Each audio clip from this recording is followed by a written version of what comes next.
The word Pankha originates from Pankh, the bird's feather. Before electricity, managing the heat of the Indian subcontinent was a requirement for basic comfort. By the 2nd century CE, hand fans evolved into tools for deities and royalty. Evidence of this is found in Buddhist wall paintings at Ajanta.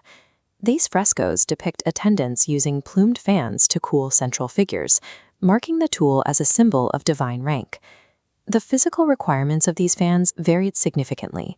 They ranged from 2-inch delicate instruments to massive structures that required a person's full arm strength to operate. Over time, the pankha became a cultural good, traded across established routes, often regarded as an exotic and stylish possession. For centuries, the value of the pankha was defined by this specific utility, its physical ability to move air for the elite. As the pankha spread, regional environments dictated its design. This map illustrates how material clusters emerged based on local availability, from metals in the west to grasses in the east.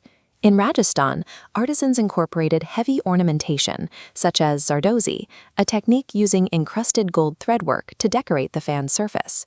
In neighboring Gujarat, indigenous variations developed using pure cotton bases and colorful beadwork.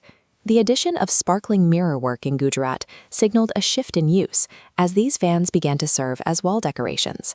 This localized economy was driven by industrious, home-based women workers who produced these embroidered designs in a variety of shapes and sizes.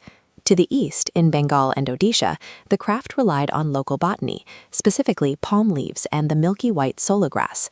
Indigenous tribes across India further expanded the traditional craft, skillfully embedding grass and metals into geometric patterns using bamboo sticks.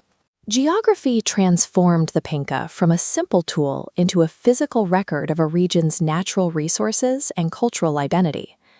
The widespread adoption of motorized cooling changed the requirements for domestic life. With the invention of the electric fan, the handheld pankha was no longer the primary method for personal cooling. This technological shift directly impacted the artisan class, whose handcrafted products were no longer a functional necessity for the general public. Beyond the economic loss, the move toward mass-produced fans put centuries of regional embroidery, tribal geometry, and specialized artistry at risk of being forgotten. For the pankha to survive, it had to transition from a functional tool to an object valued for its craftsmanship. Modern pankha makers have moved away from creating fans for personal cooling. The craft has evolved into a commercial platform for decorative art, preserving traditional techniques as heritage items. Highlighting the history and the stories embedded in these designs provides a new purpose for contemporary artisans. Modern initiatives, including workshops and handicraft exhibitions, focus on building awareness and generating demand for these specialized items. This creates a sustainable livelihood, where consumers pay for the preservation of cultural rituals and regional aesthetics.